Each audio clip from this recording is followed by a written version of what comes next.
Welcome to Blog Talk Radio in high fidelity.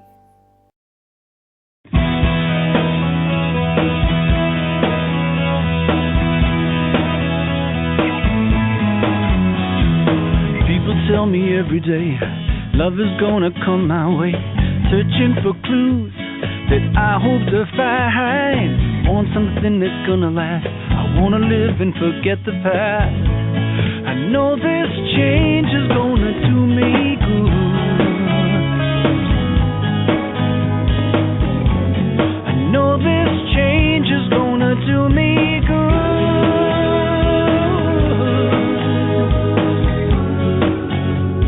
Even though it hurts me now,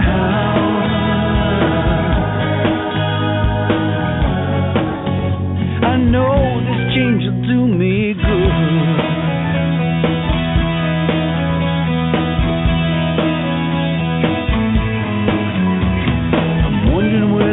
Blow. If you got a clue, then let me know. Don't hold back now. Give me a sign. Tell me something really good. Like live your dreams, you know you should. I know this change is gonna do me good. I know this change is gonna do me good.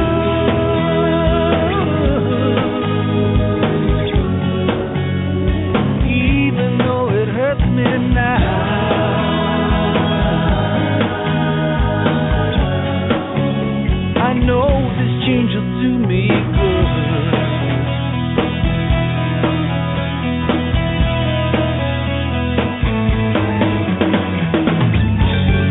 Everything changes in its own way, and I'm feeling better every day. And I'm gonna look back at all of this someday, and I'm gonna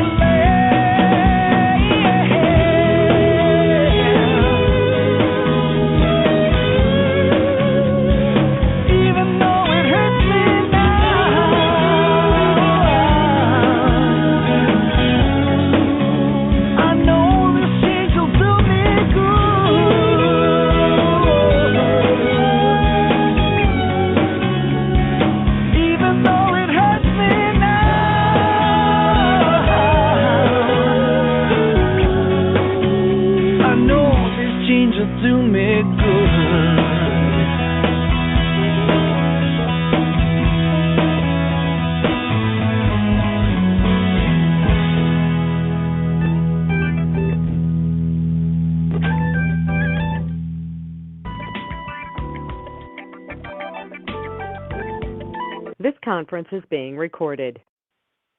Aloha. Good evening. This is Andrew Aloha live out of Flagstaff, Arizona, with Spiritual News Productions on Blog Talk Radio and FreeConferencing.com and Ustream, establishing and maintaining right relationships through human values. Aloha and welcome to tonight's Golden Age Music Show. Tonight we have Darius, now is it Lux or Lux? Lux? Or you're going to have to come over here so I can hear it. But out of Sedona, believe it or not. So anyhow, if you guys can give me a couple of minutes here now, I'm finishing up setting up the show. I somehow got behind schedule, but we're going to go ahead and we're going to go live. We're going to go live on. We're not live on Ustream right now, but that's what I'm doing right now, setting up the live show for Ustream, and then we'll go from there. But in the meantime, Darius? Yeah. Okay. So was here in Flagstaff. He happened to be here in Flagstaff today, and he was playing at. Now, what was the place that you were playing at? Altitude. Altitude. Yeah. Now, well, I thought it had a bigger name than that, but that's okay. Anyhow, so as we speak, I'm setting up the Ustream. So for those of you that are interested, if you go to the front of Spiritual News Production, there's a video there set up, and when I go live on Ustream, it'll say live, literally live. So you click on the player, and literally it'll come up and it'll let you know that you can see us doing this show live as well. So, but it's like that. Anyhow, now Darius, if you move over here a little bit, then we can see you in the picture as well, right? Yeah. I see you. Okay. So anyhow, this is Andrew Aloha live on the Golden Age Music Show, establishing and maintaining regulations and viewing values here on Spirituals on Blog Talk Radio, freeconferencing.com, and Ustream. So, and just to let you know, tonight we're doing the Golden Age Music Show. We're airing an album called Acoustic, Spirit, and Soul by Darius Lux, who lives in Sedona. And so, and just to let you know, when singer-songwriter Darius Lux left the confines of New York City, he traveled the world over for a year. He didn't fully comprehend the life-changing pilgrimage he was embarking on.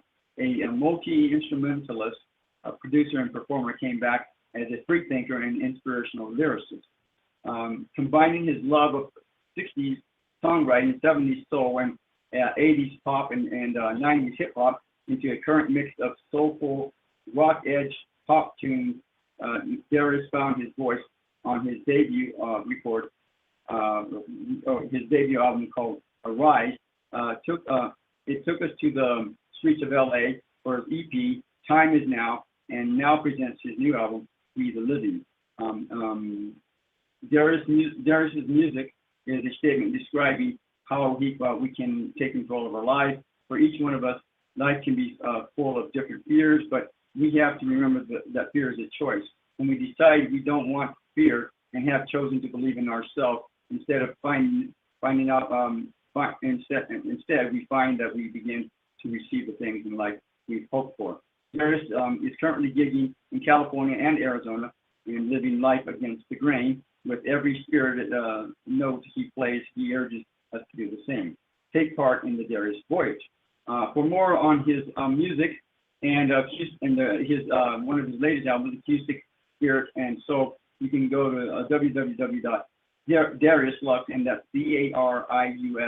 DariusLux.com, and order his albums there. And what are they on Amazon or CD maybe? Your music? Yes, my first four main releases are pretty much available everywhere online. Okay, good.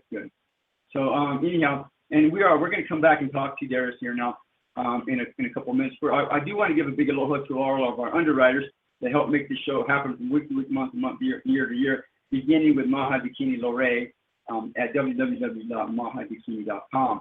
Maha Bikini Lore's life has been a personal journey exploring sexuality and spirituality for over 20 years. She's a certified tantric counselor and tantric healer and a certified mind sound teacher.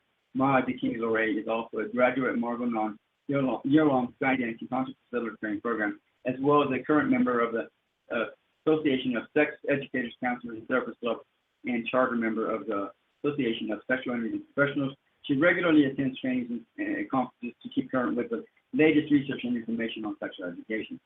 And then we also have the 90-Day Ascension Journey at www.90dayascensionjourney.com. And for those of you that want to check it out, I wrote the supplement to this, which I'm actually putting on the video. You can check it out on the video. But anyhow, for the 90-Day Ascension Journey,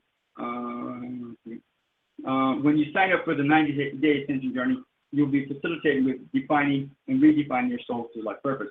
You will be assisted with finding out what Ascension means to you. On this journey, you will be provided with tools, techniques, and assistance to empower you to connect and reconnect with yourself, your emotions and feelings, in your mind, body, and spirit. Through a universal soul center process, you will be going through a lifelong transformation that will allow you to move forward with your endeavors and never look back if you dare. And again, if you want to check it out, literally I have this book available for free. If you go to the www.90dayascensionjourney.com, you can sign up for the email list, and when you confirm that, when it goes to your email and you confirm that, you can download the PDF version of it if you want to do that. Anyhow, we also have a Novate at www.spiritualimageproductions.anovite, and that's ANOVITE.com, with over 25,000 scientific papers published on colostrum, a 90-day guarantee, and the winner of the Healthy Living People's Choice Award twice over. And Novotay focuses on helping people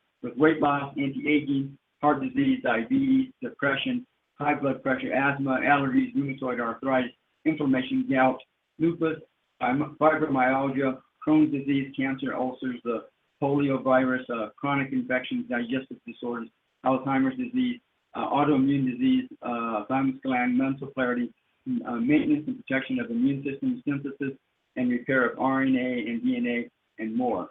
So again, if you want to check that out, you can go to spiritualimitsproductions.com, spiritualimitsproductions.com. You can sign up for the email list there if you want, and then on the left-hand side, you can click on the Golden Age Music Show link. That'll take you to the page I'm on right now, and you can check out all this stuff for yourself if you want. In the meantime, we're back here with Darius Lux. Now, say your name so I know I'm saying it right. Darius Lux. So it is Darius Lux. Okay. Okay, good. So, Darius, aloha. Aloha. How are you? So, you were playing at the high altitude. It's a burger joint here. It's actually a few blocks down the street. I've been there a couple times and had some stuff there. They had some nice food. But you were there playing a set for a couple hours there today? Yeah. And then now, if you can just kind of give us just a background, an overview, just give us a bio of who Darius Lux is, where you came from, where you were born, and where you went to school, and how you got into music. So you can do that, and we'll start with that, and then we'll go from there. Okay? Yeah. And if you guys can't see this, you'll want to go back and watch this on YouTube or whatever. But you got to check out this gangster hat he has on here. I actually used to wear those, but I don't know, a long time ago I stopped wearing them. So go ahead, wherever you want to start at. Well, yeah, I'm originally from England, and I spent most of my early years growing up in the suburbs of London. And around 7 years old, my dad started learning piano. And so I just wanted to be like my dad. And so I started playing piano, and then he started playing violin, and I started playing violin.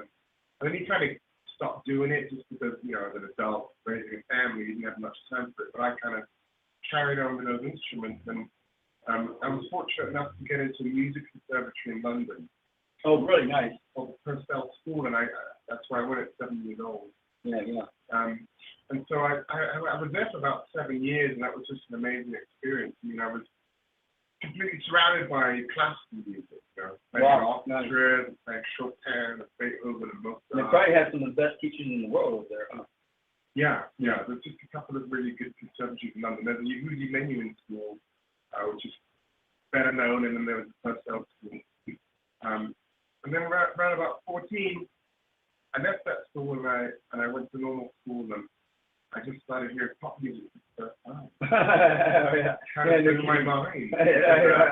Because, classical music is amazing, but it's the past. Well, pop music had more of a currency, a vitality to it. There was something nice about it because someone would come out and people would react to it, and someone else would release something, and there was a back and forth energetically with pop music. But classical music, I got a little bit fed up with it because it was always about trying to recreate the past. Yeah, well, how did Beethoven want it to sound? There was a rigidity to it that I got a little tired of. Yeah. So I fell in love with pop music, and I just started writing songs and recording and teaching myself guitar and learning drums and everything. And then a few years later, I won a free flight to America. Really? I bought a vacuum cleaner, and one of the prizes, I was into this grand drawing, and I won a flight to New York.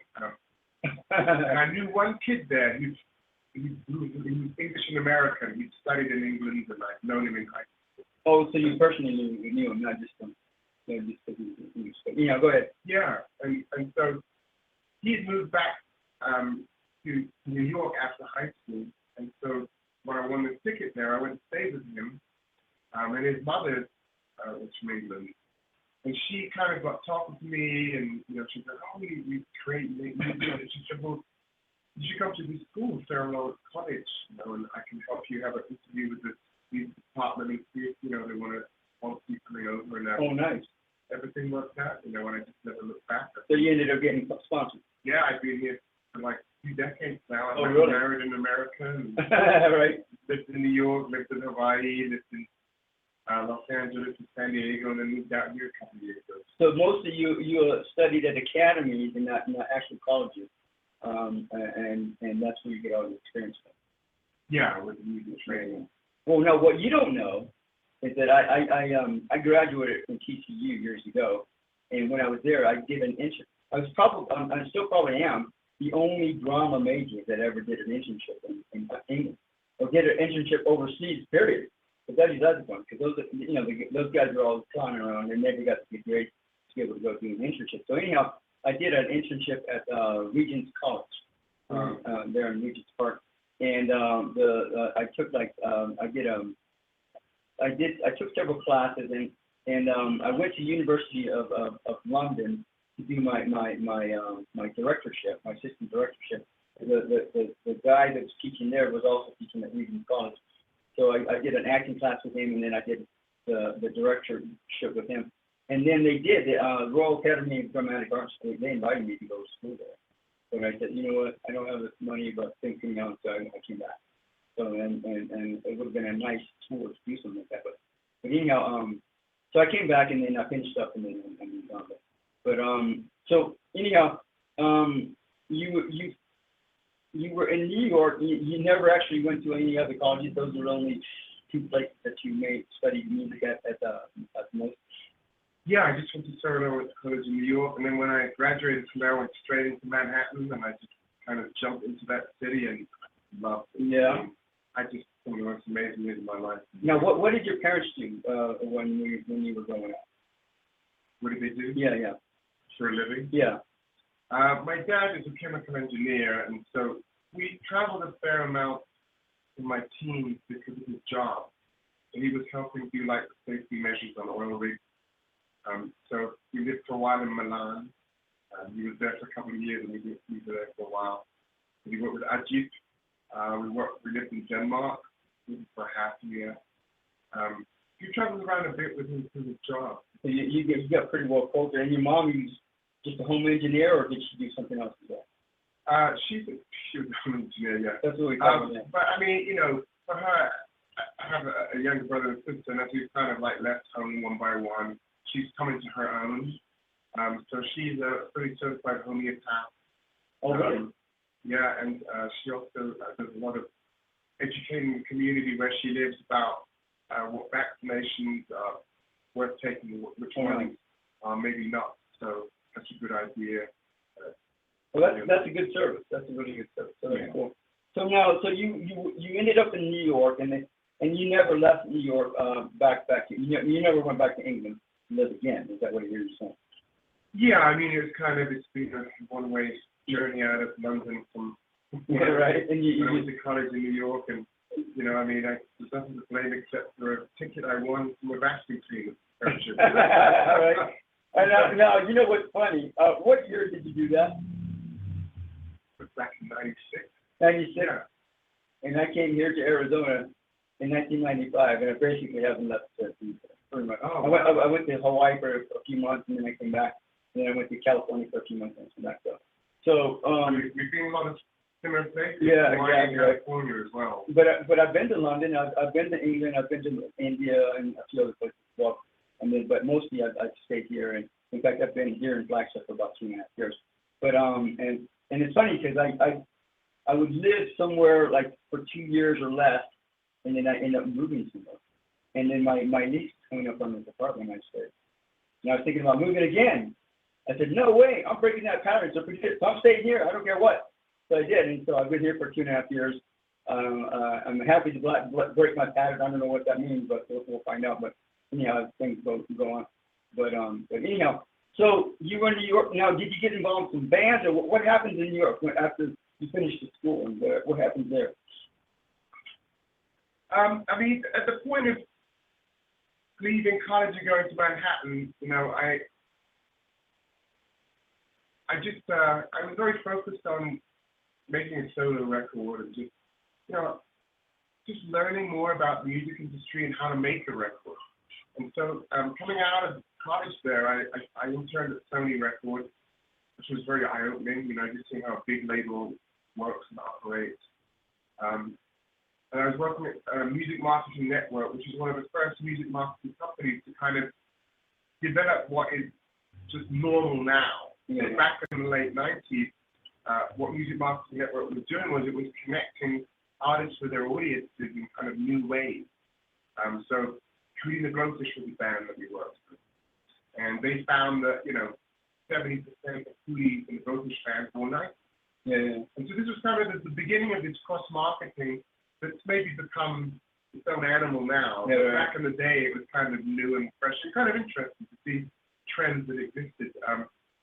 They were instrumental in helping Alanis Morissette kind of explode. So this was the first time they were putting these little cards and CDs.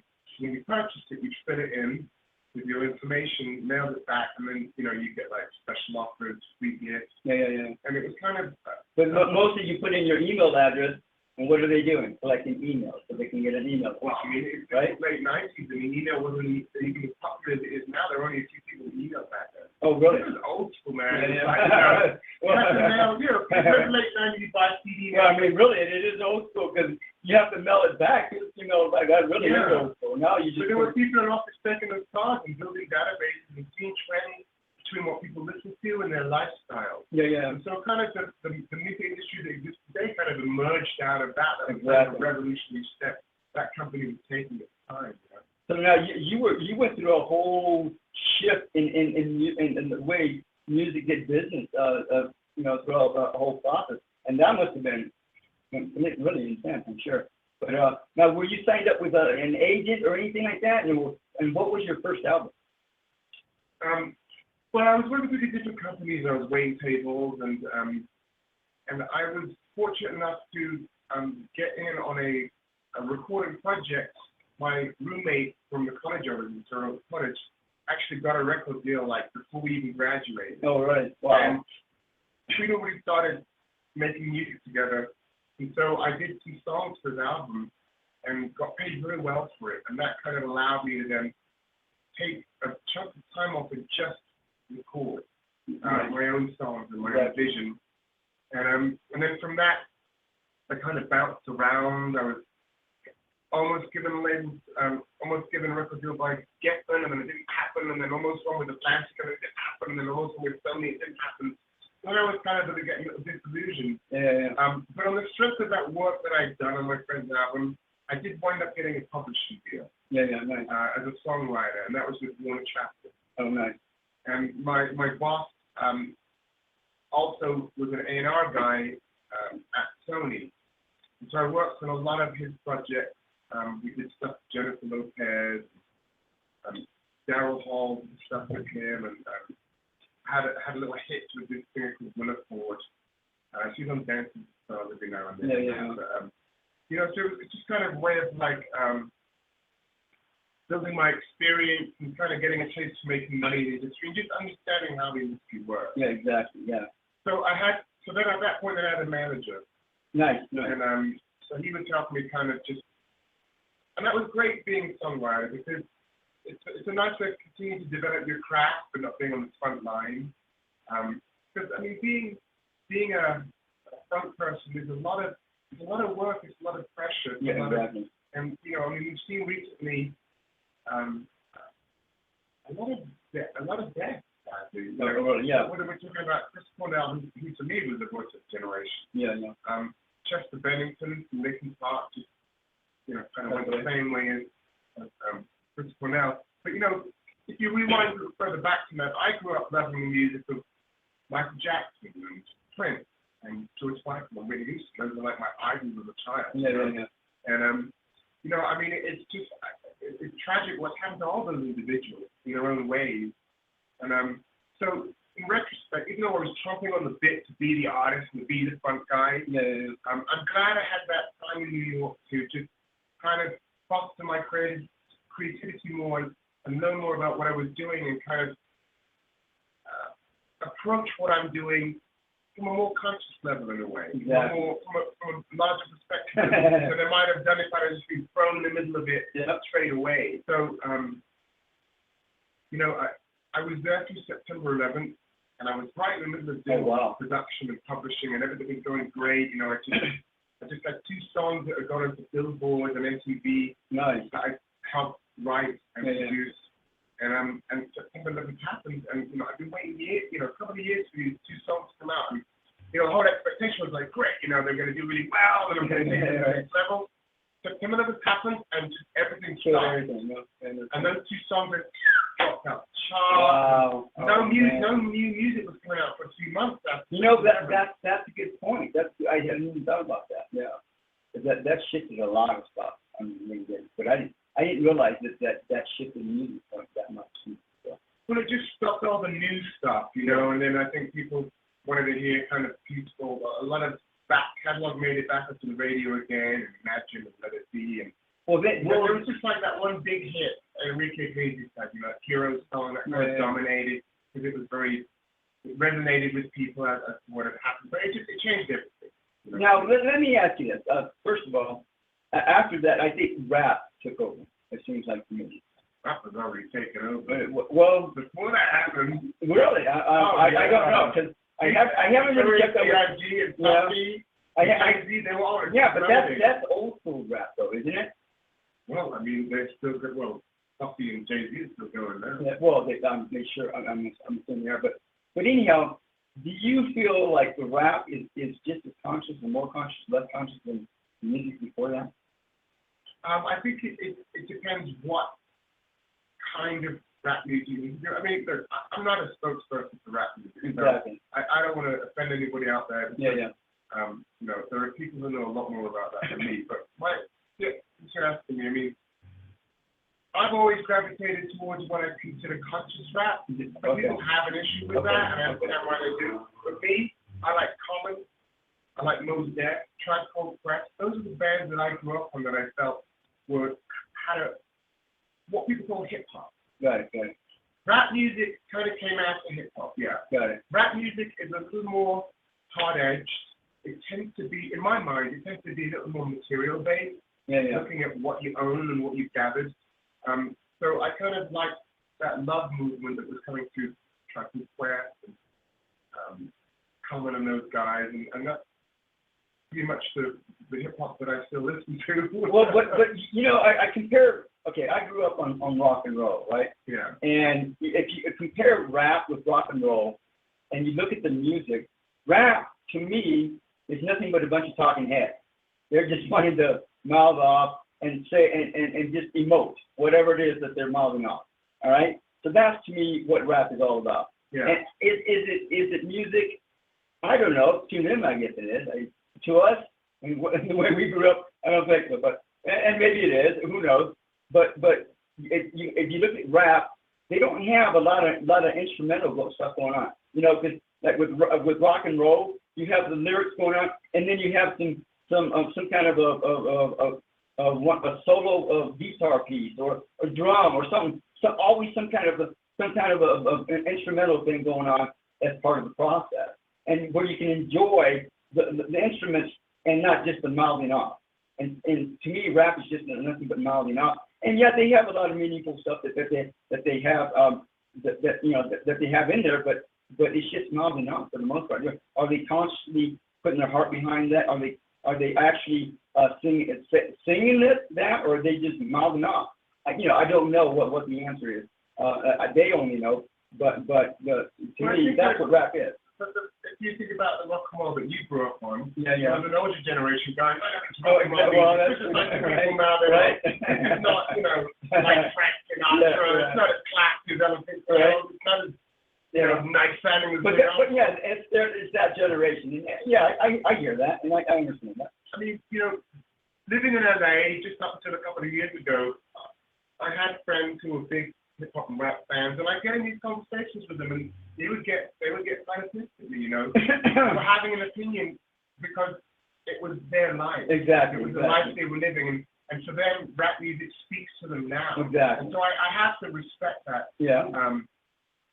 And that's where they're at. It doesn't resonate with me anymore. Maybe because I'm older, or just because that's not my lifestyle, but for people, it's still a big part of their life. And I think rap music, there's a lot of rapping about current issues for certain communities, and that's kind of its potency, you know. Well, that's a good point, but like with rock and roll, people from the older generation were pissed off because it exonerated sexuality, and they didn't want to face that. They didn't want to deal with that. But see, is rap music is that generating violence?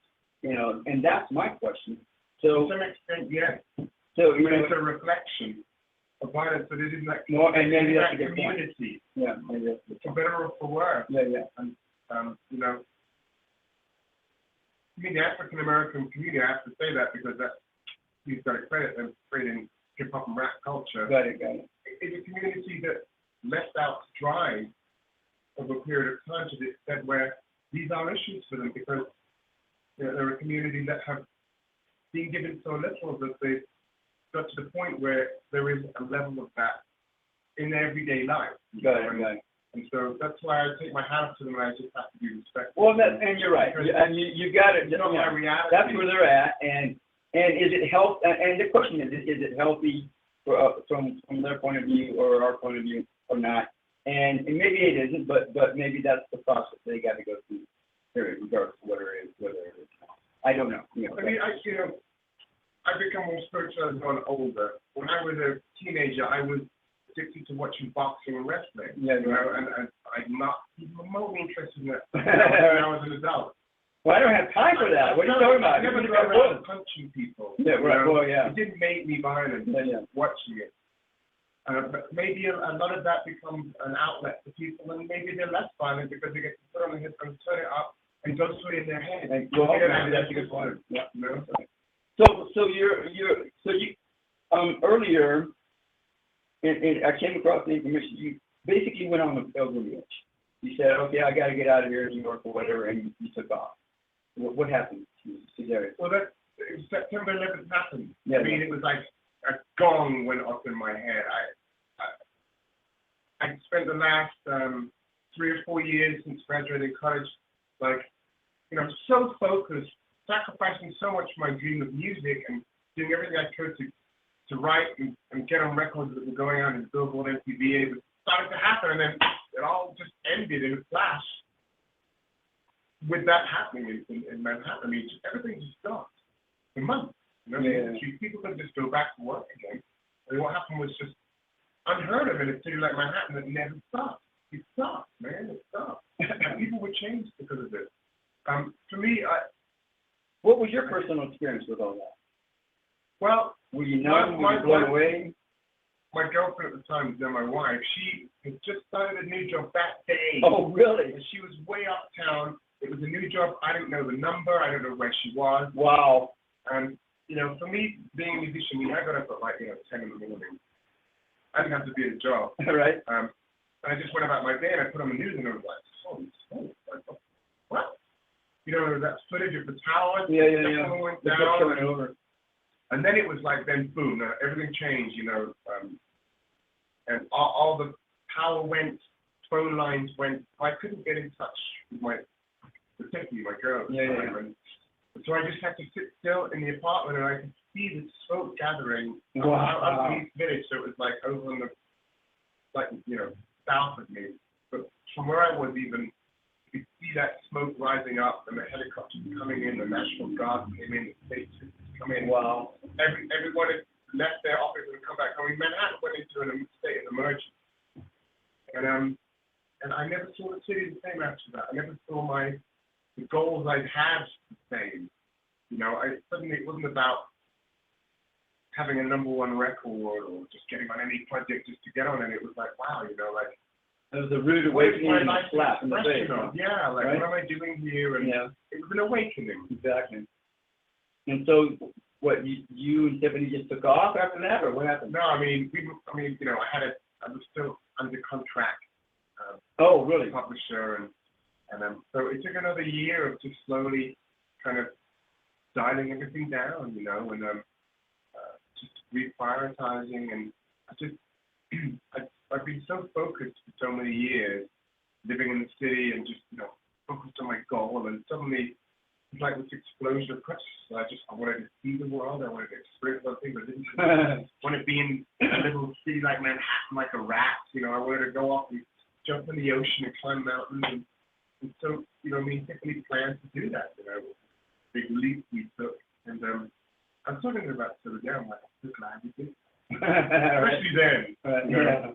And I don't know how much it's changed. I'm sure New York has changed since then, but I think there's probably a lot of good changes that have come about, but there's probably some that aren't very helpful. So you guys took off. Yeah, when you go back to the 7-11, you know, I'll tell you one thing that was kind of very impactful was, I mean, I've been in Manhattan at that point, you know, 5-6 years, and suddenly, after September 11th, you would walk down the street in Manhattan, and people would actually be making eye contact and say hello. You get in the bus, and people would actually get up. They, you know, young guys and women would get up and give their seat to an old lady or a mother with a child. People were not doing that. They weren't doing that. People were so in their own world, in selfish bubbles. We all were. And that really hit me, because I was like, wow, as awful and terrible as the thing, what happened is, and it's truly terrible. You know? The people who lost so much in that. It was kind of an amazing perspective to see that, wow, there's good that come out of this. You know, there's a bigger picture there. There's something to be gained from. Well, there is. It's just like a death, you know, like a death in the family. Same thing. It's very healing for people, even though it's, you know, people don't want to see their loved ones go or whatever. But it's just like that, absolutely. So people were being more conscious, more aware, more polite, more kind, and then what? And you and Tiffany take a whole year to plan this journey that you I don't know if you're finished it up or not. I'm assuming you're still on this journey, whatever it is. And, yeah, I mean, it was 2003 that we finished. It was maybe a couple of years. Yeah. Also, you took a couple of years, and then finally you left the city. Where do you go to? What do you do? We got this ticket called the One World Explorer ticket, and you can still get them now. They're available to American Airlines. So basically, American Airlines teams up with British Airways, Cathay Pacific, a bunch of these. And there's a ticket you can get where for one flat price, you can go around the world in one direction and stop off at 3 or 4 different cities each continent. We did, I think we did 4 continents. We want to do Africa, but it was too difficult to do that. So we kind of went out of San Francisco. We just went west all the way around the planet, all the way back to the U.S. again.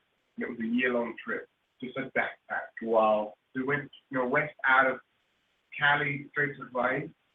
Had an amazing time in Kauai. Very magical. Then we went from there to Indonesia. Saw some of the islands there. You know, Bali is the most obvious one. Went to Lombok and the Gili Islands. And all of these places were just wildly beautiful. You know, they're still very intact from their creation in the way. I mean, Hawaii is the youngest group of islands on the planet. You really feel that when you're there. You know, that vitality of nature and the lushness, just trees dropping fruit in front of you. Right. And there was a lot of that. The star fruit. Wow. Oh man, did you eat some of that when you were there? Yeah. Oh man, that was like mango, papaya, coconut. I mean, it's there. You take it and eat it, right? Oh my God, amazing. But anyhow, so you go. So now, how much is the ticket anyhow? Like $1,000 or something like that? I mean, you're talking about ticket was valid for a year, for 4 continents, and then you were allowed 3 stopovers on each continent. So we did. It was 15 flights. Wow. And I think it was like 30 or something. Probably more. Oh, really? I'd imagine it's 5,000. Wow. But you can just keep going for a whole year. And that's what you guys did. Yeah. So now. I've made good money in the music industry, so I'd staged up. You know, we had a cushion. Nice. That allowed us to kind of just free ourselves up for a year. Yeah. So, what are you going to do? I guess because it's been. And just to let you guys know, folks, it's been raining like cats and dogs for like for weeks. For weeks, right? I think it's more than monsoon season. But anyhow, so you guys go on this journey, on this venture, and at which point do you end up in Sedona? did you go to Sedona and then came back and go, well, we want to move to Sedona? How'd that happen? Well, we came back from those travels, and we moved to Hawaii because we just were blown away by it. Oh, yeah. And we were there for a year and a half. We were there for a half a year in Maui. Yeah. You visited. Well, yeah, I lived there for about 7.5 months. Yeah.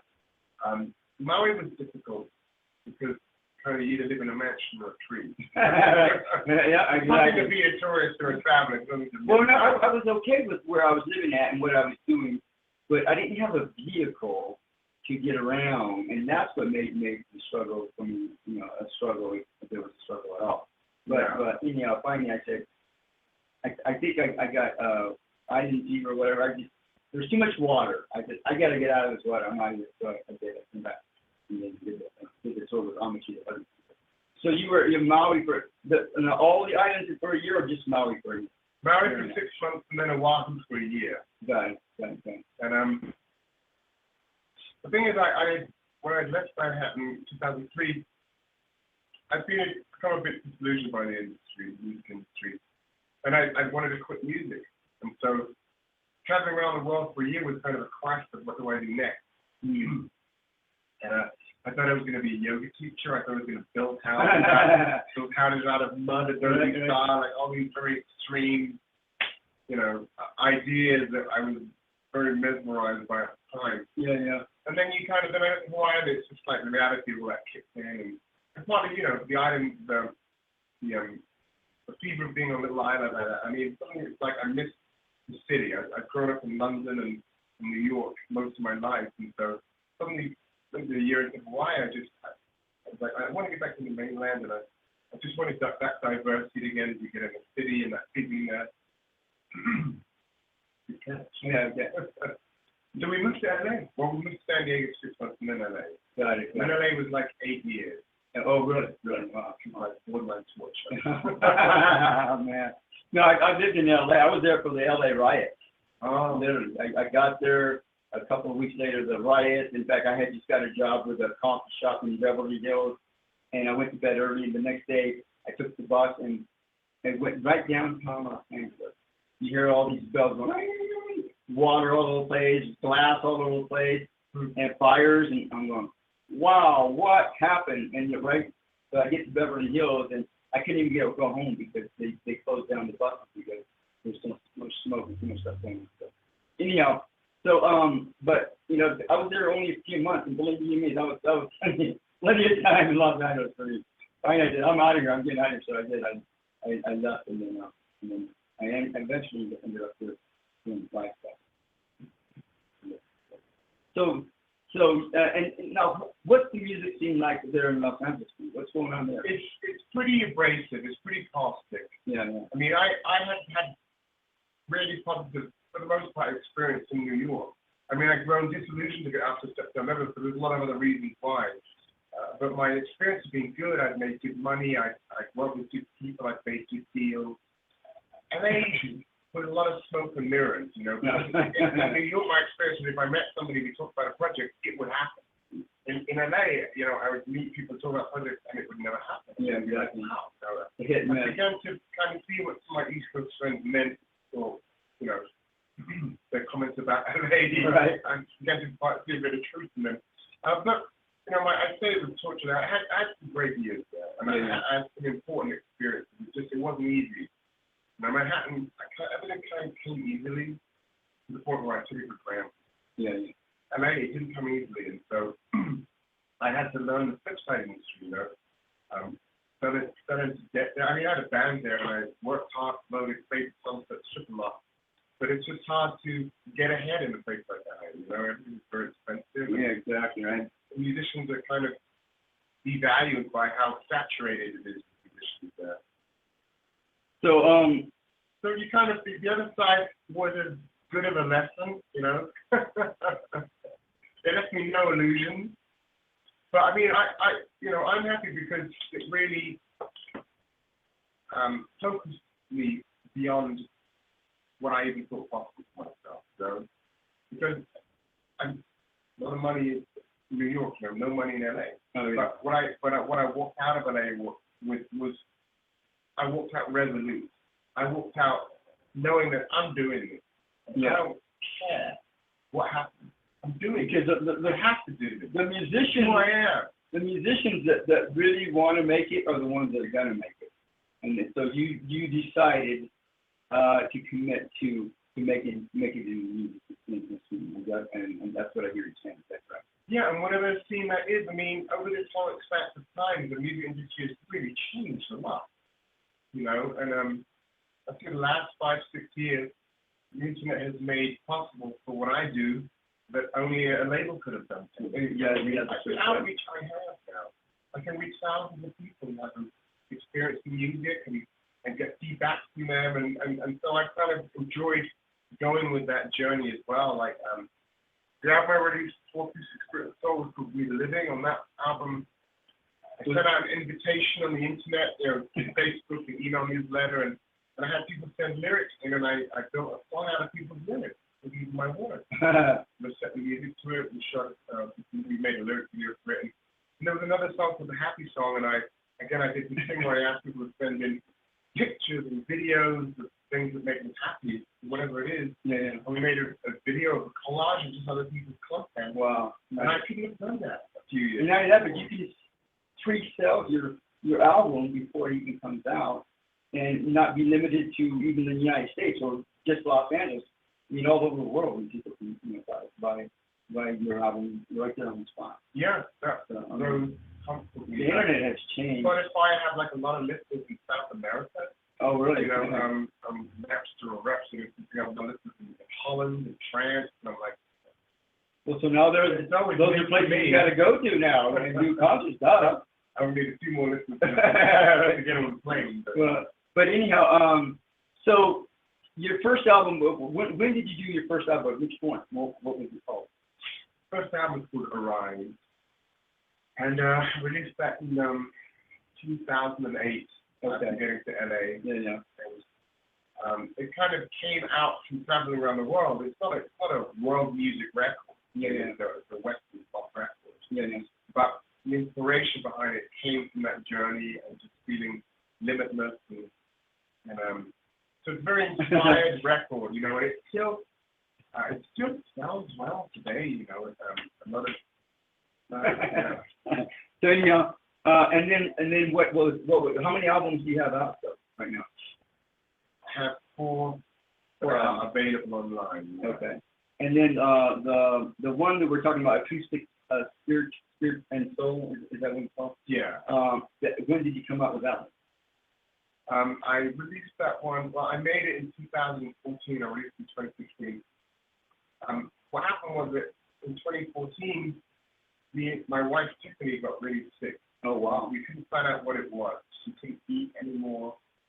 She was like really thin and energyless. And, you know, we had the water checked in our home in LA. They found it really polluted, drinking water there. Oh wow! We tried to change that. We had mold checks. I mean, nothing didn't work. No. So it was. I just had this. I started just touring a little bit, going up to Northern California to spend up there. We would have to put gigs and like going out to Phoenix for the first time, thing gigs out there. And suddenly I was like, wow, you know, I don't have to stay LA anymore. Exactly. I played it for a while, 6-7 years, and had a good experience. I grew as a performer there, but nothing else was growing. It wasn't growing as a financial entity that could support me. So suddenly I was making money going up to Northern California, going out to Phoenix. And based off of that, I took my wife and there, but you're sick. I think that LA is making you sick. There's pollution here and all that. And so why don't we just like get out of an here, RV and get on the road? And so we, from 2014 through 2015, we did that. And so the reason I'm bringing that up is I'd already started doing the touring thing. And the whole thing about the touring thing was it was just me and acoustic guitar. It wasn't with the band. So it wasn't about some big sounding song with production. It was just raw, intimate voice and guitar. Yeah. And for me, that was a sudden new thing because everything I'd done before was studio production. Got it. And so I felt that okay, I'm playing these shows and I'm trying to sell people, you know, offer people a CD to buy, but it doesn't sound like what I sound like here with the acoustic guitar. Oh, really? So I was like, I need to do something that duplicates this experience. And so literally, we're packing our house up, and I'm packing my studio up. And and I put a mic up and I'm just recording these songs, you know, and over 2 days I just knocked these songs out. It was all like one take. Wow. I don't really know what that means. But, you know, in the studio you can do millions of takes to get the perfect performance, and this is just like, I didn't have time. And I also was like, I wanted to have the integrity of the line. If you're live, you don't take 3 takes. Yeah, right. It's the first take. Yeah, that's it. And for me, it was a learning curve because in just 2 days, I knocked out the rest.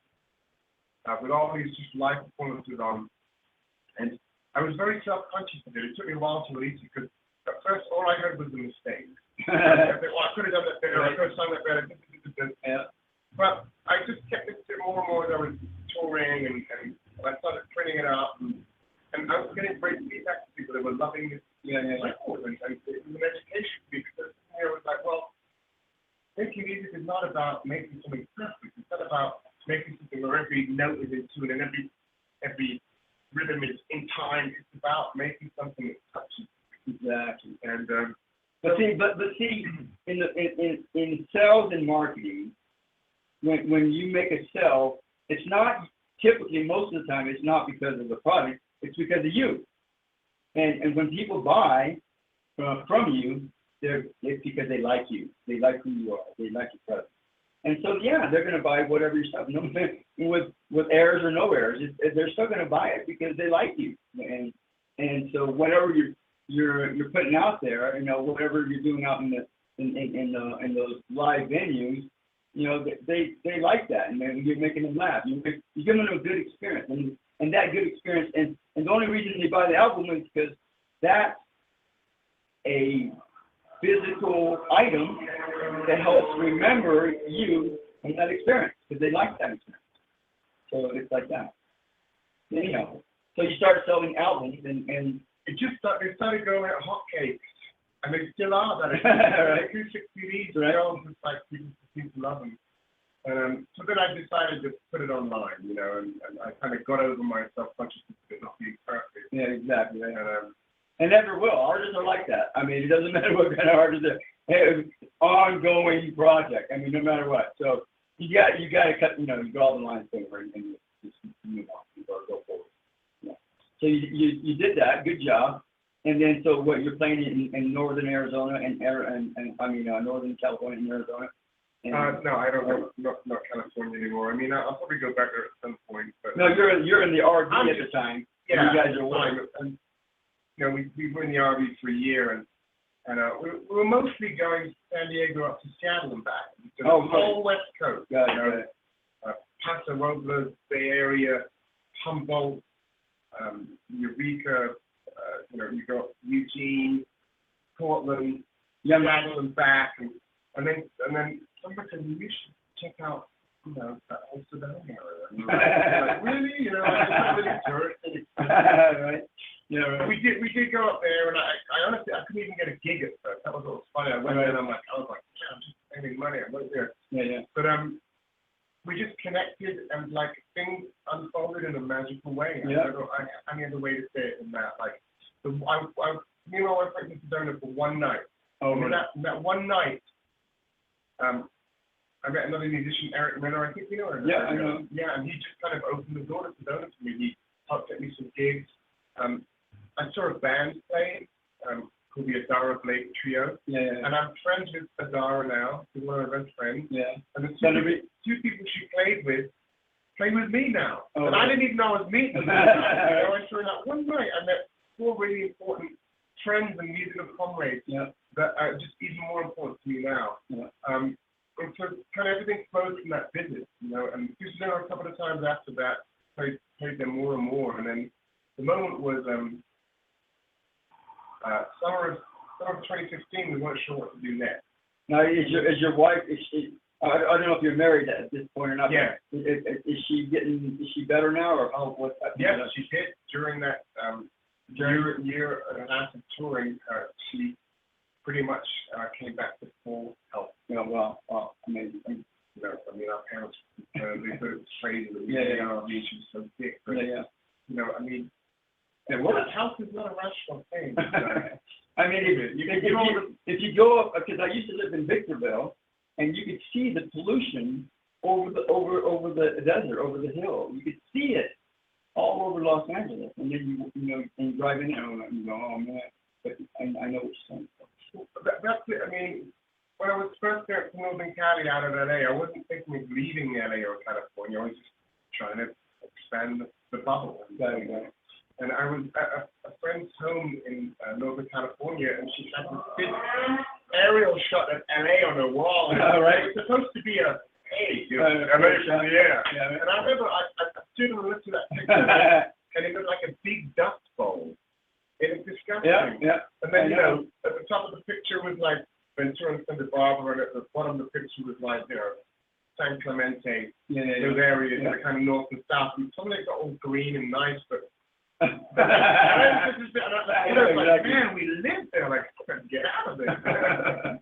No, yeah, I know. Believe you me, I've been there enough times. But so anyhow, so at this point, did you write your song? Are your album up and going? It's going, and you're finally starting to sell it. And so, and then you come up with 2 more albums after that. Is that right?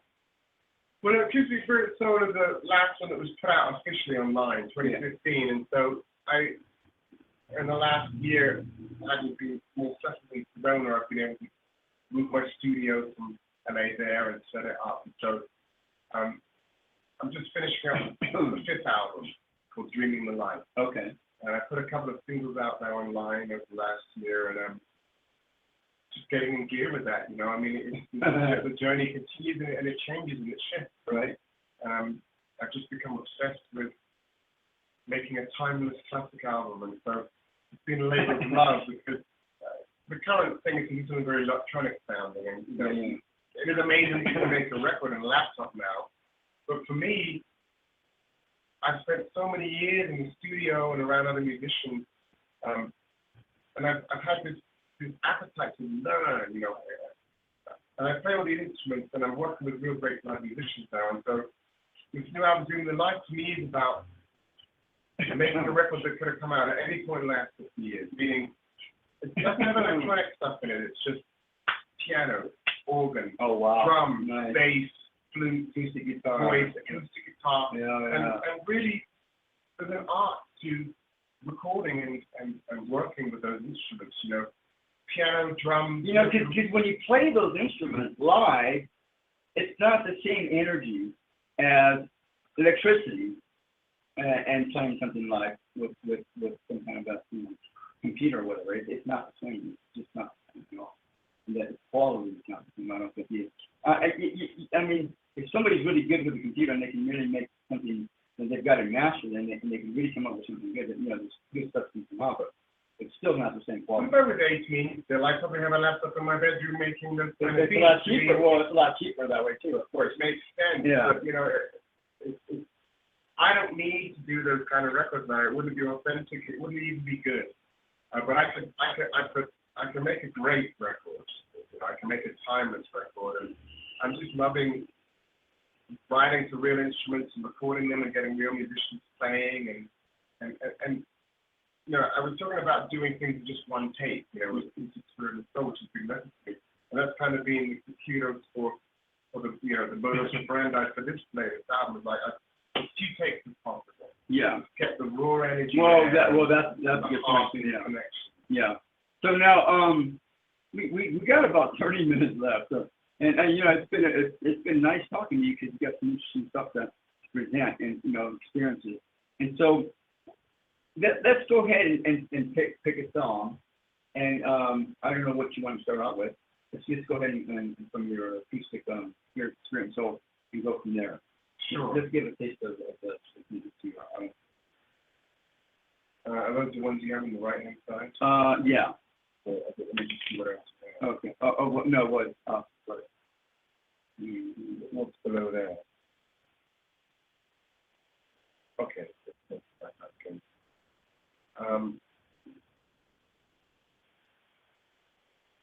Well, why don't we start with The Great Unknown? Okay. Good. And that's really The Great Unknown I wrote when I graduated Sarah Lawrence College in New York, and I moved into Manhattan.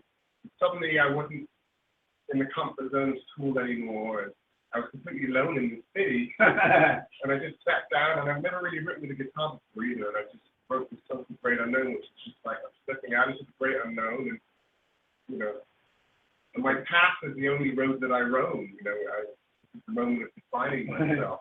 So you were identifying yourself with that experience of finally graduating and moving on. Yeah, that's just good.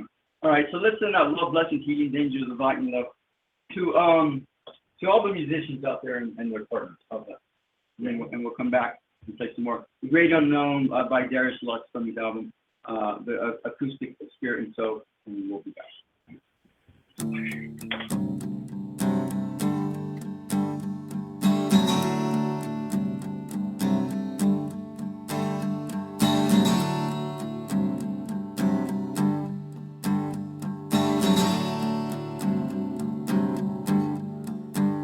Take these fears, I don't need them. Already serve them well. And take this foresight and this wisdom. There's nothing to teach me now. 'Cause the man I am is only half of what I'll be. Cutting my wings, but I'm still flying. Sedating me with all these insecurities. Maybe lost, but I'm still trying. I'm stepping into the great unknown. My only road is the path I roam. Embrace a world that I've never known. And I'm finally free, yes. And if I change my emotions, ways that I think and feel, then I can change my ambitions. All that I thought was real, and the man I am will be twice of what he's now. I've cut my wings, but I'm still flying. Stated me with all these insecurities. Maybe lost, but I'm not dying. Not dying, no, no. I'm stepping into the great unknown. My only road is the path I roam. Embrace a world that I've never known. And I'm finally free.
And it feels like home.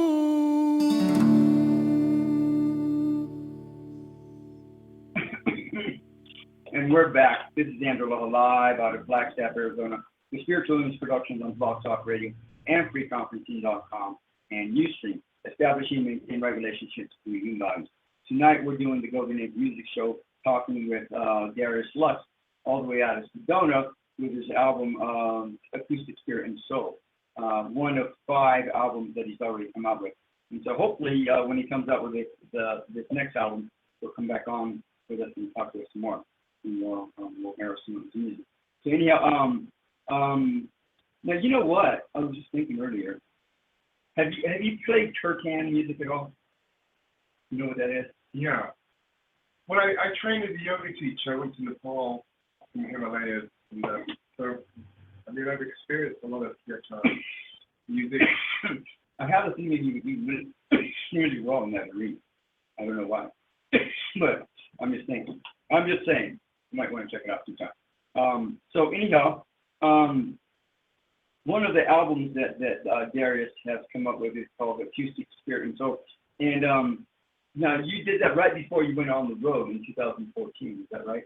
Yeah. We just kind of packed up the house and left LA and got an R&B. So he's actually grew up in London, England, did music there, and then went to music school there, and then he ended up in New York doing another music school there, and then he graduated, and then he moved on, and he finally ended up in Los Angeles, where he did his first album, and then and he has been playing in bands, had been playing in bands prior to that. Is that right?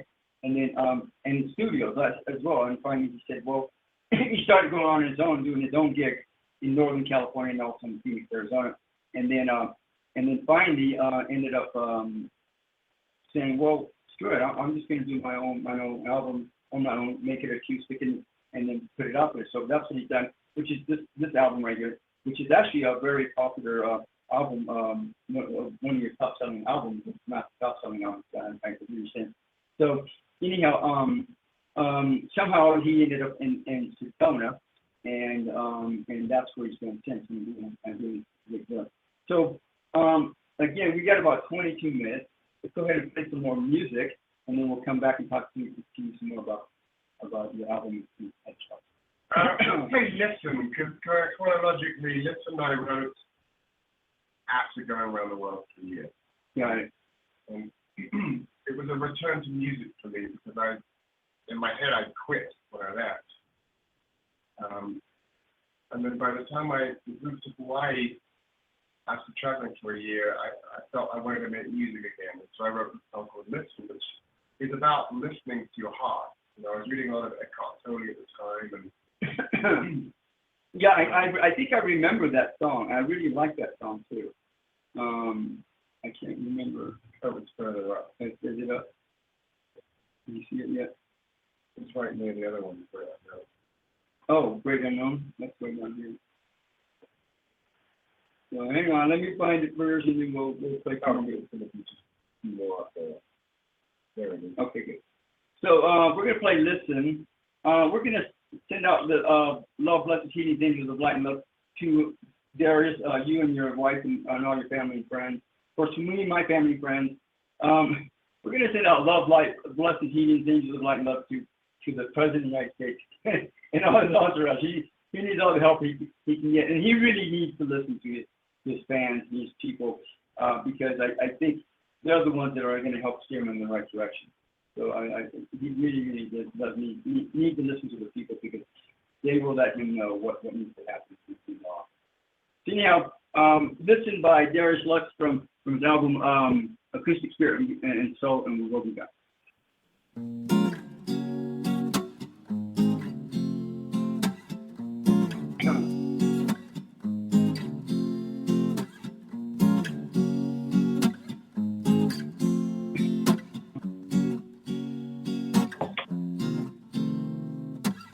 So much information getting in the way, so many things to do, so many calls to make. Don't know my left from right, my up from down, and I just wanna tear it all apart, make a brand new start.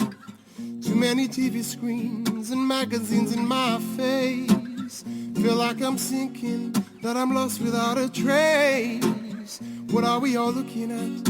Where should I go to find a little space, to find my very own place? If you just listen, you already know. So won't you listen?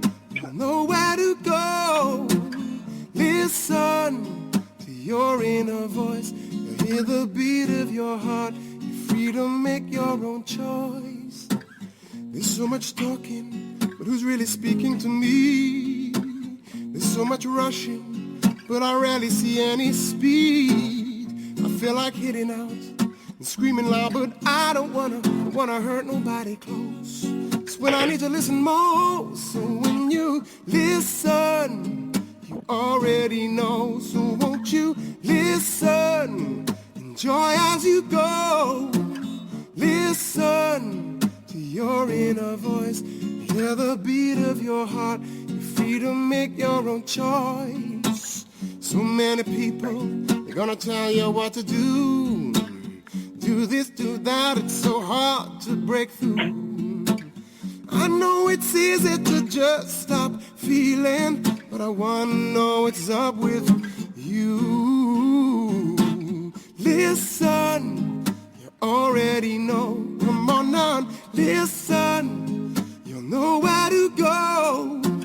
Listen to your inner voice, hear the beat of your heart. Free to make your own choice. So won't you listen? You'll know where to go. Listen, you already know. Listen to your inner voice. Feel the beat of your heart. Free to make your own choice. So won't you listen? Ooh.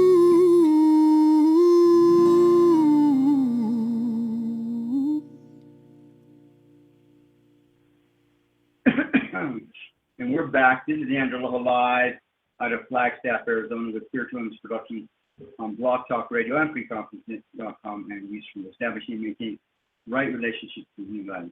Again, tonight we're doing the Golden Age Music Show with Darius Lux out of Sedona, Arizona, with his album Acoustic, Spirit, and Soul. So, so you come up with your album, and what's the next album you come up with then? What happens then? Or where's this at? What's going on with that? The one I'm working on?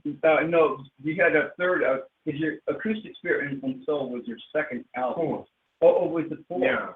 So what were the two between that? After Arise, which was mostly recorded and written in Hawaii, then I moved to LA and started playing the Sunset Strip. So, that's just different beats. Yeah. I was playing with a band, and there's a lot of rock clubs, and kind of more up energy, and so, and it was fun playing with a live band, and the album Arise had been recorded in the studios, everything's laid on tape, I played all the instruments. And suddenly I was playing with live people, so I kind of went in the studio and just recorded this EP called Time Is Now. Got it. And that was your third album, or second album? An EP, yeah. Got it. And then, I met some great people in LA as well. I should say that. Video directors, people who were skilled with video production and wanted to do something creative. Yeah. So I had a bunch of really cool videos made from that EP. There's a song called Way That It Goes. It's had a lot of views on YouTube. We shot a really good video for that. So, and that was from your third album. Is that what you're saying? From the second one. That's still the second one. Okay. Yeah. So, and now, what's the third album? Did we talk about that yet? We the Living is the one that has that kind of stuff I collaborated with fans with. People help me some of the songs. People help give me film for my videos. Got it. And that album was in part inspired by the Occupy movement in LA. Got it. So anyhow, and then you came up with acoustic guitar and acoustic Spirit and Soul, and now you're working on a fifth album now, and that's there in Sedona. Is that correct? Yeah, Dreaming the Life is called. Dreaming the Life. So what's that all about? Go ahead. People talk about living the dream. Okay. And a lot of people have said that to me. Oh, hey man, you're living the dream when I was touring. Hey, you living the dream. I am. Sure, yeah, but from my understanding of the universe, it kind of manifests by dreaming things into our lives in a way. Holding a vision of what you want, or a dream, whatever you want to call it. Got it. And have that manifest for you. So I just kind of flipped the living the dream thing a little bit. And Now, is this latest song, what's it called? Time Out of Time. Yeah. Is that on that album, the new album? Yeah. Okay. So that is that the first song that you from this album? Is that what I hear you saying? Pretty much. Yeah. Okay. First single, really. Okay. So it's a good taste of it. got it. Of the style it's going to be. Yeah. So I tell you what, we're going to play that song at the very end. So we got time for about two more songs in between. What other song do you want to play from Acoustic here? Go ahead. Well, here, let's write this. Maybe it'll be easy for you to follow along. And I'll just find it.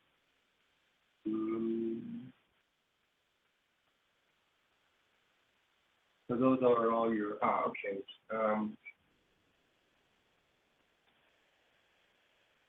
You could play Fly Away. Fly Away? Yeah. Okay. So let's find Fly Away. Fly Away is a song I wrote as I was packing up my house in LA. Yeah. Yeah. And I was so desperate to fly away. You're ready to get out of there. Song just leapt out of me, and I think I wrote it in a day or two and recorded it there. And so let's do this. I want to send out love, blessings, healing, vengeance, and light love to all the airlines and the space shuttles and all the people that work for them, because Saturn went into Sagittarius back in December 2014, which means that people that are in transportation systems, medical systems, different cultures are all dealing with fears that's just part of life. The most intense fears that they have that they come across, they're dealing with all this for the last 2.5, almost 3 years now.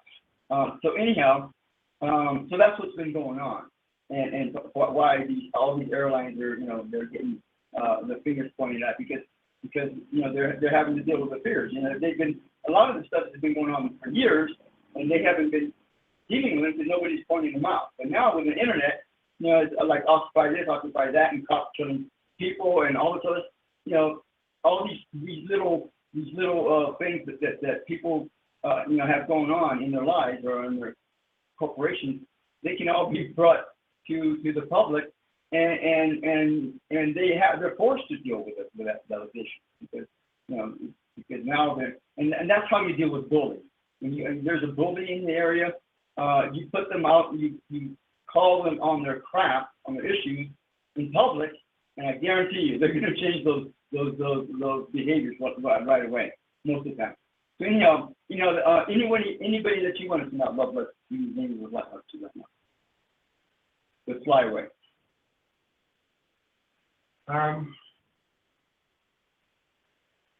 Your parents. The population of Los Angeles. All right, fair enough. And your parents, for some reason your parents. So anyhow, we're going to play Fly Away from Darius Lux's album, Acoustic Spirit and Soul, and we'll be back. Yeah.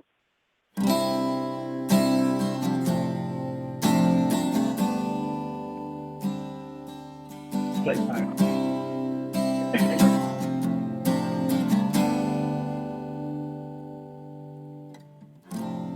All in all, we gave the best that we could give, best I can.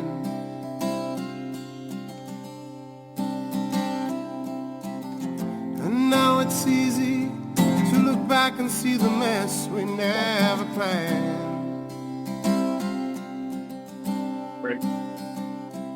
Sometimes you're pushed around by forces you can't see. Sometimes we get all twisted. Leave me. I wish I could fly away from here. I wanna rise and disappear. I'm gonna fly so high that it all just pass on by.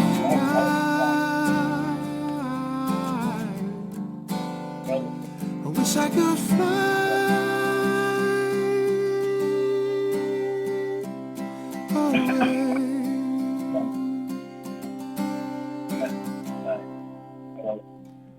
So when's another week riding on this dusty broken train?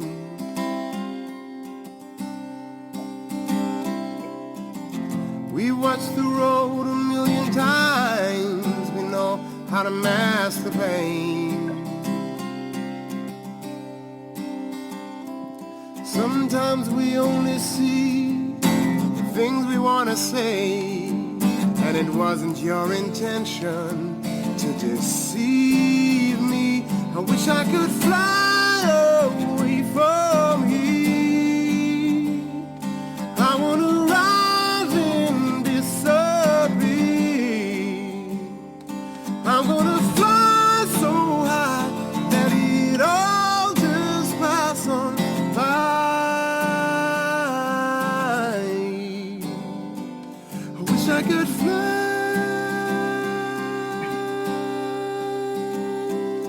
away.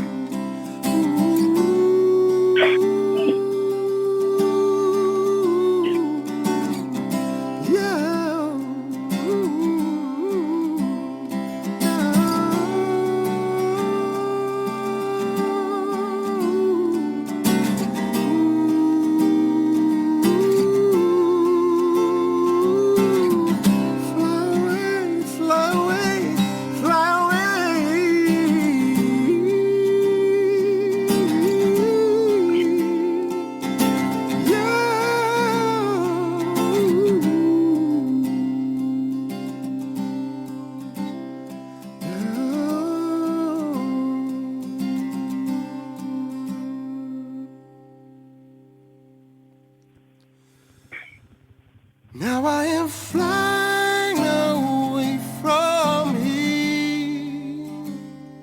Feel myself rising, disappear. And now I fly so high that it all just pass on by.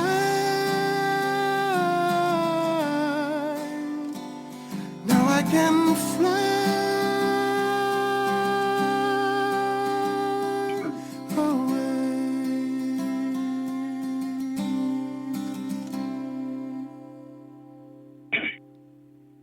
And we're back once again with the Golden Age Music Show here in Flagstaff, Arizona, here with Darius Lux, all the way out of Sedona. And tonight we're airing his album, Acoustic, Spirit and Soul. And so we only got about 5 minutes left. We're going to go ahead and play the last song. Yeah, actually, you guys got a nice treat because this song, Time Out of Time, is from your next album. Now, what's your next album going to be called again? Dreaming the Light. Dreaming the Light. And so, and how many songs you got put together? How many more you got to go, and how many do you have put together so far? It's probably going to have 11 or 12 on it. Yeah, and you've got how many songs already on it? I mean, I have 5 that is finished completely. Yeah. There's another 6 or 7 that I'm like finishing up this month. Okay, so it'll be coming out within the next couple of months or so. Yeah, I hope so. Yeah. Okay, so good. You know, I want to thank you, Darius, for coming out here to the Andrew Aloha studio here now. And so he was here in Flagstaff playing at altitude, right? Playing at altitude, and then came over here to my studio to be here and live and in person to talk to you guys about his album. So yeah, the last song we're going to play is actually from his next album called Time Out of Time, and basically, you already explained a little bit about Time Out of Time. I guess that it's just about just running out of time for what? For Time Out of Time in this context is, I mean, I started writing this song when I was touring, and then I finished it off in Sedona. So kind of from both those experiences. The initial idea of Time Out of Time was from touring because, you know, after being in LA for 8 years, it's like everything is just so like, you know, fast paced. Okay, I got 5 minutes to do that, 10 minutes to do this. All right. It's never ending, you know. And suddenly we were in this RV and we're up in Northern California and we're parked in the Redwood. You know, we didn't have anywhere to go for a few days. And to me, it started to feel like what I call we had some time out of time, you know, to just relax and listen to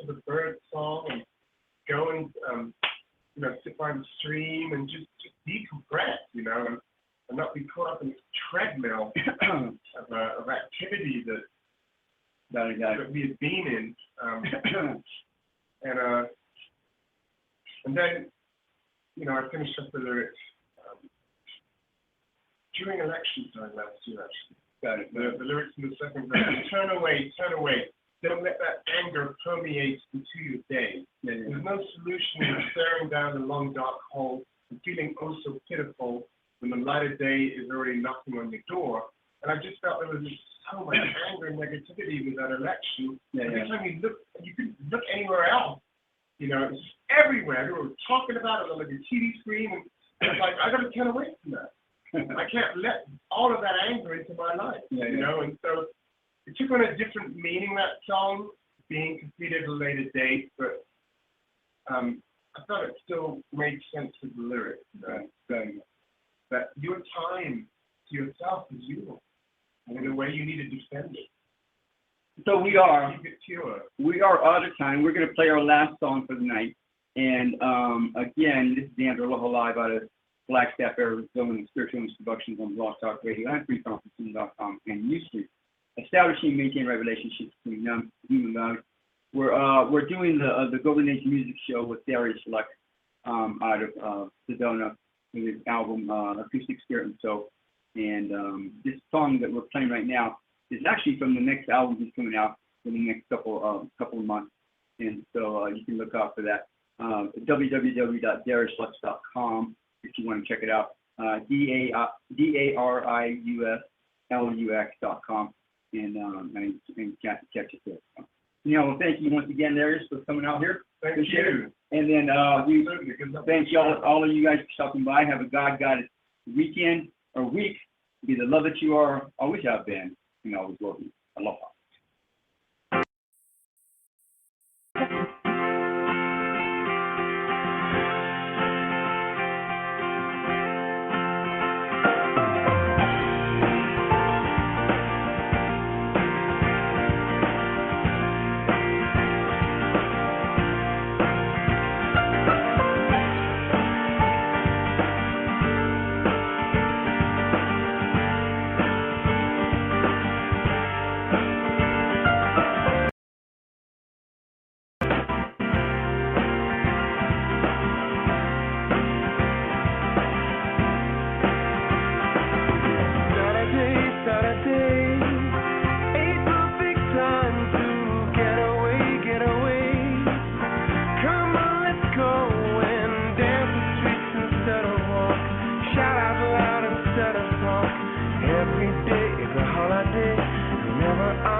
Knocking on your very own front door.